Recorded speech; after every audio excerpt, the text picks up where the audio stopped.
और इस वक्त की एक और बेहद अहम और बड़ी खबर आ रही है। पिछले 3 महीने से उत्तर प्रदेश पुलिस ने उत्तर से लेकर दक्षिण और पूरब से लेकर पश्चिम तक एक कर दिया है, लेकिन बमबाज गुड्डू मुस्लिम का अब तक कहीं कोई पता नहीं लगा।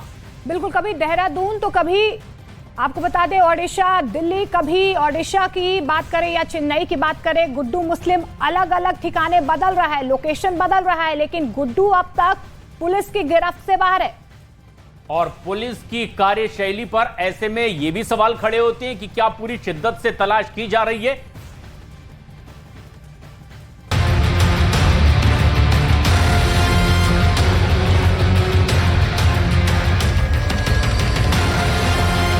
उमेश पाल की हत्या के 3 महीने बाद भी यूपी पुलिस और एसटीएफ को जिसकी तलाश है वो है नाम गुड्डू मुस्लिम। उमेश पाल की हत्या के वक्त बेखौफ बम बरसाते गुड्डू के स्टाइल से हर कोई हैरान था। गुड्डू की तलाश में पुलिस ने प्रयागराज से लेकर देहरादून तक दबिश दी, लेकिन उसका कहीं भी कोई सुराग नहीं मिला। 1992 में गुड्डू मुस्लिम ने अपराध की दुनिया में कदम रखा। 1993 में गुड्डू मुस्लिम ने पहली हत्या की वारदात को बम फेंककर अंजाम दिया और फिर गुड्डू मुस्लिम ने कभी पीछे मुड़कर नहीं देखा। गुड्डू मुस्लिम सबसे पहले उस वक्त चर्चा में आया जब उसने इटावा में एक कैदी को पुलिस कस्टडी के दौरान बम फेंककर मारने की कोशिश की थी। उमेश पाल हत्याकांड में अतीक के परिवार के बाद जिस नाम की सबसे ज्यादा चर्चा है वो गुड्डू मुस्लिम ही है, जिसने अपनी पहचान बंदूक या दबंगाई से नहीं बल्कि बमबाजी से बनाई थी। प्रयागराज के शिवकुटी का रहने वाला गुड्डू बमबाज इस वक्त एसटीएफ की हिट लिस्ट में सबसे ऊपर है। बिल्कुल महारत हासिल थी। जेब में मटेरियल रखता था, सुतली रखता था और गाड़ी में बैठा हुआ है या पैदल भाग रहा है, चलते चलते वो बम लपेट लेता था, मार देता था, निकल जाता था। उमेश पाल की हत्या के बाद से गुड्डू मुस्लिम की तलाश में यूपी एसटीएफ देश भर में छापेमारी कर रही है, लेकिन अब तक गुड्डू मुस्लिम का कोई सुराग नहीं लग सका, जो इशारा कर रहा है कि गुड्डू मुस्लिम बेहद ही शातिर है। पुलिस सूत्रों के हवाले से खबर है कि उमेश पाल की हत्या के बाद गुड्डू मुस्लिम झांसी में कुछ दिन रुका, फिर मेरठ की तरफ गया, वहां से दिल्ली चला गया, एसटीएफ का शिकंजा कसता देख जयपुर भाग गया और फिर वहां से उदयपुर चला गया। कुछ दिन बाद हरियाणा और फिर छत्तीसगढ़ भी गया, बाद में गोवा में भी कुछ दिन बिताए। इतना ही नहीं, बिहार के भागलपुर, पश्चिम बंगाल के मुर्शिदाबाद, उड़ीसा और चेन्नई भागकर रहने की भी खबर है। गिरफ्तारी से बचने के लिए गुड्डू मुस्लिम ने हुलिया भी बदला, पहचान भी बदली और लोकेशन भी, लेकिन पुलिस का दावा है कि गुड्डू चाहे जितनी कोशिश कर ले, जल्द सलाखों के पीछे होगा। गुड्डू मुस्लिम को बमबाज गुड्डू कहकर बुलाया जाता है। गुड्डू मुस्लिम स्कूली दिनों से ही लूट, अवैध कारोबार जैसे अपराध में शामिल था। कॉलेज टाइम में गुड्डू मुस्लिम कई बड़े बदमाशों के संपर्क में आ चुका था और गुड्डू ने बम बनाने का अवैध धंधा शुरू कर दिया था। गुड्डू मुस्लिम ने क्राइम की दुनिया में 1992 में कदम रखा था और एक पेट्रोल पंप पर लूट की वारदात को अंजाम दिया। 1993 में गुड्डू मुस्लिम का नाम पहली बार एक हत्या के मामले में सामने आया। 30 अप्रैल 1997 को इटावा के अंबेडकर चौराहे पर गुड्डू ने बमबाजी की। पुलिस कस्टडी में प्रवीण कुमार बॉबी को मारने की कोशिश की गई। इस दौरान प्रवीण भागकर कोर्ट में छिप गया और अपनी जान बचा ली। इटावा में जाके एक पुलिस अधिकारी थे, उनके भाई की हत्या हुई थी। उनकी भाई की हत्या में बंद आरोपी जेल से 2 सिपाहियों के साथ रिक्शे पर बैठकर अदालत जा रहा था। वहां रास्ते में इसने 2-3 लोगों के साथ उन पे 2 बम मारे। सिपाही और वो जो विचाराधीन बॉबी यादव, ये 2 तो कूद के भाग गए, उन्हें छर्रे लगे, लेकिन एक सिपाही मौके पर ही मारा गया था। ऐसे ही अपराधों से गुड्डू मुस्लिम का नाता जुड़ता चला गया। 1997 में लखनऊ में एक स्कूल के गेम टीचर की हत्या कर दी। पुलिस ने उसे गिरफ्तार किया, लेकिन सबूत नहीं होने के चलते उसे कोर्ट ने बरी कर दिया। 1997 में इंजीनियर को बीच सड़क पर गुड्डू ने गोलियों से भून दिया था। फैजाबाद के ठेकेदार संतोष सिंह की जहर देकर हत्या कर दी गई। अतीक के काले साम्राज्य को खड़ा करने के पीछे गुड्डू मुस्लिम की बड़ी भूमिका बताई जा रही है। दावा है कि अतीक के इशारे पर गुड्डू किसी को भी मौत के घाट उतार सकता था और उमेश पाल की हत्या उसका बड़ा उदाहरण है। फिलहाल गुड्डू मुस्लिम की तलाश बदस्तूर जारी है।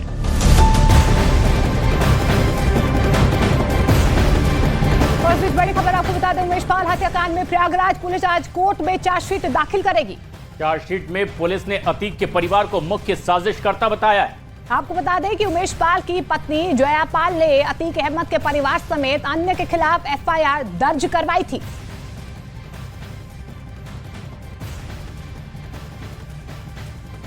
और चलिए अब आपको दिखाते हैं कि पुलिस सूत्रों से मिली जानकारी के मुताबिक 24 फरवरी को हुए उमेश पाल मर्डर केस में किस किरदार की क्या भूमिका रही है। चलिए आपको दिखाते हैं कि चार्जशीट में किसका क्या क्या नाम है और क्या क्या शमूलियत है। सबसे पहले आपको ग्राफिकली दिखाने की कोशिश करते हैं कि सबसे पहला जो मुख्य किरदार है वो कौन है। मुख्य साजिशकर्ता अतीक अहमद। दरअसल उमेश पाल मर्डर केस, जो कि राजू पाल मर्डर केस का मुख्य गवाह था, सबसे बड़ी तलवार लटक रही थी अतीक अहमद पर। इसलिए मुख्य साजिशकर्ता अतीक अहमद, उसका भाई अशरफ अहमद, अतीक का ही परिवार यानी अतीक के बेटे और पत्नी शाइस्ता परवीन को मुख्य साजिशकर्ता पुलिस ने बनाया।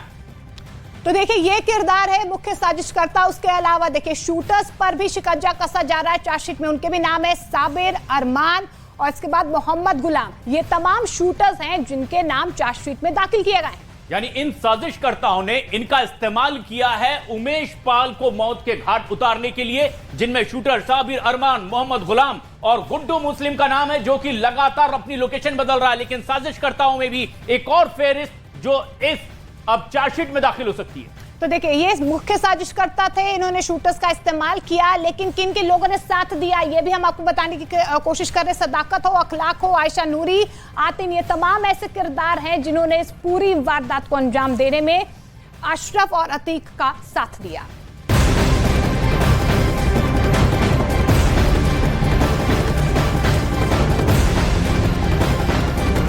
वहीं अपराध के दुनिया के अलग अलग किरदार किस तरह से एक साथ जुड़ते नजर आ रहे हैं और इसीलिए भी जोड़कर इसकी तफ्तीश आगे बढ़ रही है। और इसी से जुड़ी लॉरेंस बिश्नोई से जुड़ी एक बड़ी खबर आ रही है। एनआईए से पूछताछ के बाद लॉरेंस बिश्नोई ने कबूला कि गोल्डी बराड़ ने 2021 में अमेरिका से गोगी गैंग के लिए जिगाना पिस्तौल भेजी थी। आशंका ये जताई जा रही है कि इस पिस्तौल का इस्तेमाल अतीक और अशरफ की हत्या में किया गया होगा।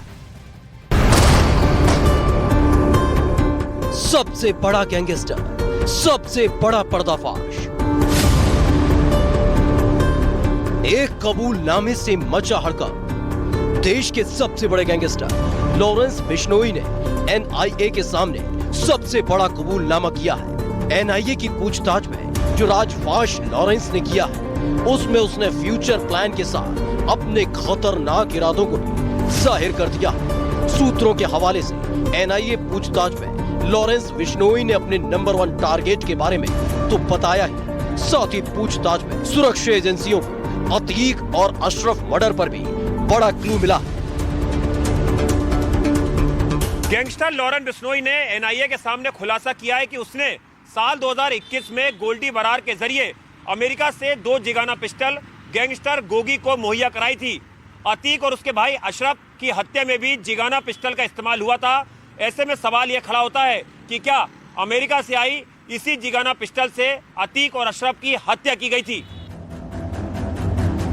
इतना ही नहीं, लॉरेंस ने एनआईए के सामने जैसे जैसे अपने मंसूबों को उजागर किया, वैसे वैसे एनआईए अधिकारियों के भी होश उड़ गए। लॉरेंस ने पूछताछ में अपने टॉप 10 टारगेट के नाम भी उजागर कर दिए हैं। लॉरेंस की टारगेट लिस्ट में पहले नंबर पर हिंदी फिल्म इंडस्ट्री के एक्टर सलमान खान है और एनआईए से हुए सवाल जवाब में उसने यहां तक ऐलान कर दिया कि वो उसे हर हाल में मौत के घाट उतारेगा।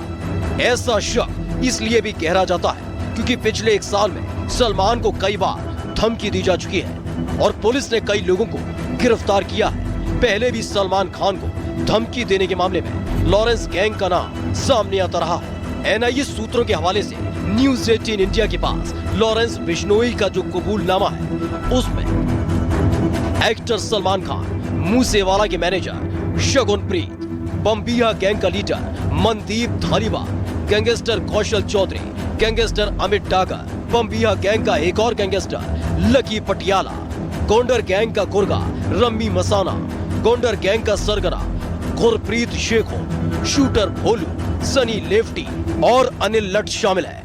एनआईए की पूछताछ में सिद्धू मूसेवाला हत्याकांड में लॉरेंस बिश्नोई का हवाला कनेक्शन भी सामने आया है।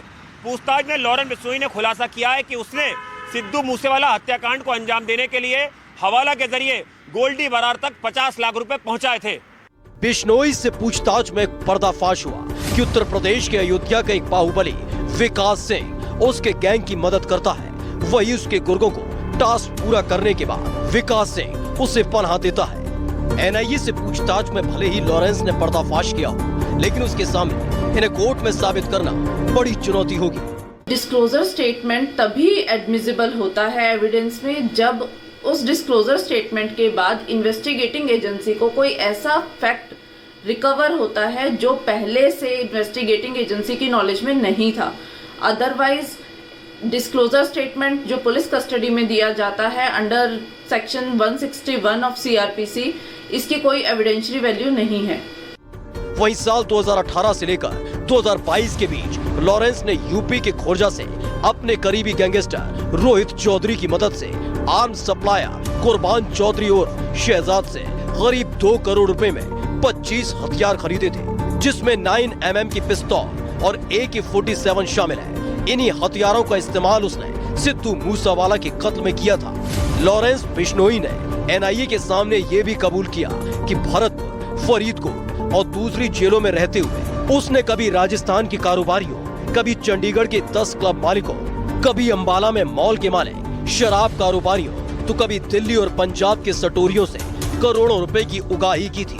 जेल में इन सभी के फोन नंबर लॉरेंस को गोल्डी बरार, काला राणा, चंडीगढ़ के क्लब मालिकों के गुरलाल बरार और काला जठेड़ी ने मुहैया करवाए थे।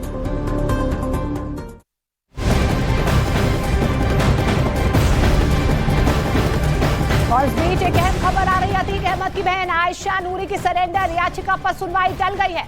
अब इस पूरे मामले की अगली सुनवाई 29 मई को होनी है। पुलिस की चार्जशीट में अतीक की बहन आयशा नूरी का नाम मुख्य साजिशकर्ता में शामिल है। और ऐसे में अब आयशा नूरी की सरेंडर याचिका पर सुनवाई टाल करके अब 29 मई को इसकी सुनवाई होनी है।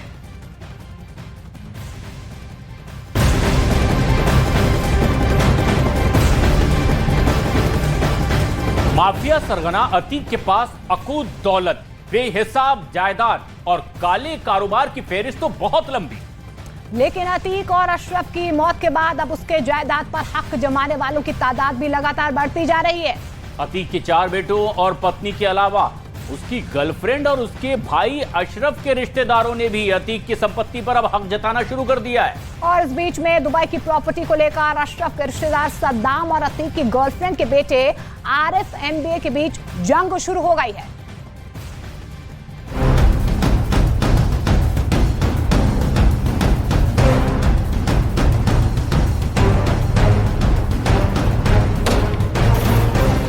उत्तर प्रदेश के प्रयागराज में रहने वाले 2 भाई अतीक अहमद और अशरफ अहमद, जिन्होंने करीब करीब एक साथ जुर्म की दुनिया में कदम रखा, जिन्होंने एक साथ मिलकर अपना काला साम्राज्य तैयार किया, जो गुंडे से लेकर गैंगस्टर बनने तक एक साथ रहे, एक ही साथ मुकदमों में हथकड़ियां लगाए कोर्ट में पेश होते रहे, एक ही साथ पुलिस की वैन में साबरमती जेल से बरेली जेल होते हुए अलग अलग शहरों में पेशी के लिए जाते रहे, और एक ही साथ एक ही दिन शूटरों की गोली का शिकार हुए और उन्हें एक ही साथ खौफनाक मौत मिली।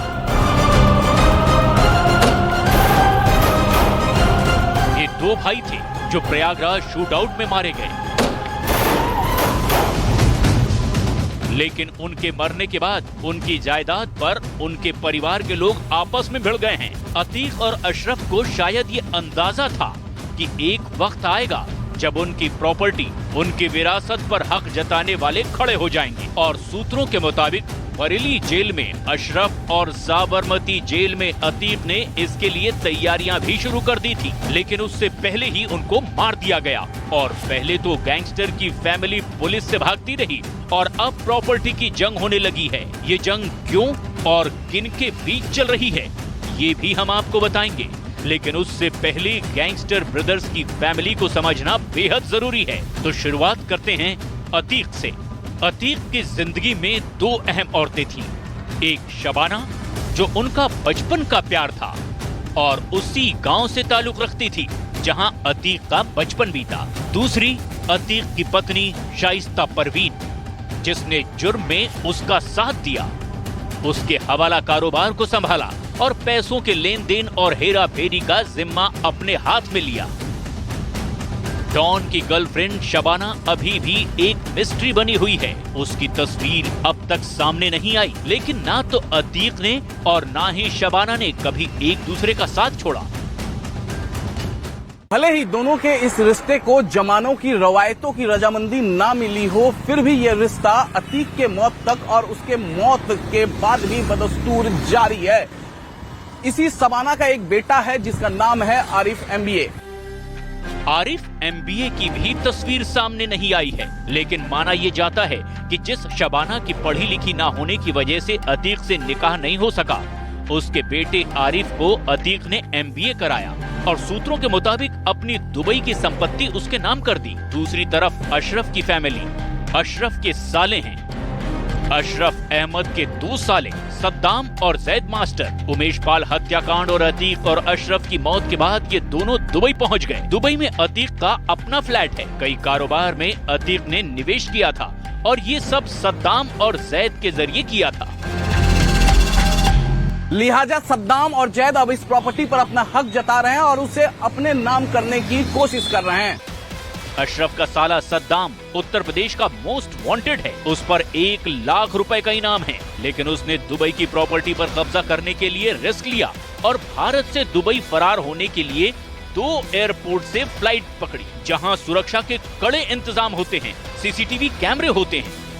सूत्रों के मुताबिक सद्दाम पर 1 लाख का इनाम घोषित होने के बावजूद रिस्क लेकर वो कोलकाता से दिल्ली और फिर दुबई फरार हो गया। सद्दाम को आशंका थी कि जिस काले कारोबार में उसने अतीक का साथ दिया, अशरफ के काले साम्राज्य को संभालता रहा, वो कहीं बिखर ना जाए और उसके हाथ कुछ भी ना आए। सद्दाम ने ही अतीक को दुबई में फ्लैट दिलाने और विदेशी कारोबार में निवेश करने में मदद की थी और ऐसे में सद्दाम नहीं चाहता था कि दुबई में बनाई गई अतीक की जायदाद पर अतीक की गर्लफ्रेंड शबाना का बेटा आरिफ MBA कब्जा कर ले। और यही वजह है कि जब वो दुबई की फ्लाइट में बैठा तो उसे यकीन हो गया कि अब वो हिंदुस्तान से निकलकर दुबई पहुंच जाएगा। तब सद्दाम ने उसी फ्लाइट से अपनी तस्वीर खींची और अपने करीबियों को व्हाट्सएप पर फोटो शेयर किया और कहा कि किसी भी कीमत पर आरिफ MBA को दुबई की प्रॉपर्टी पर काबिज नहीं होने देगा, जबकि आरिफ MBA भी अतीक की दौलत के लिए दुबई में जमा हुआ है।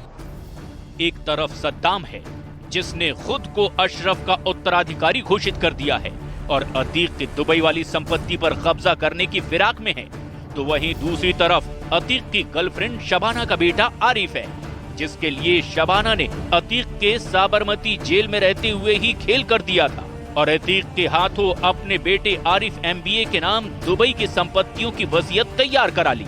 जाहिर है गैंगस्टर के घर में ही अब झगड़ा शुरू हो चुका है। वहीं अतीक की पत्नी शाइस्ता परवीन फरार चल रही है और लगातार अपनी लोकेशन बदल रही है और किसी भी तरह से हजारों करोड़ के अतीक के कारोबार को बचाने की कोशिश में जुटी है। अतीक के 5 बेटे हैं, जिसमें से एक असद की पुलिस एनकाउंटर में मौत हो चुकी है। लिहाजा अतीक की मौत के बाद उसकी जायदाद पर उसके 4 बेटों और उसकी पत्नी शाइस्ता परवीन का हक है। लेकिन इस बीच जैसे शबाना एक वसीयत लेकर सामने आई और दुबई की अतीक की प्रॉपर्टी पर उसके बेटे आरिफ MBA का हक जमाने लगी, उससे लगने लगा कि आने वाले वक्त में ऐसे और भी किरदार सामने आ सकते हैं जो अतीक की हजारों करोड़ की संपत्ति पर अपना हक जताएंगे और ये जंग भी कहीं न कहीं गोली और बारूद पर जाकर खत्म होने के आसार हैं।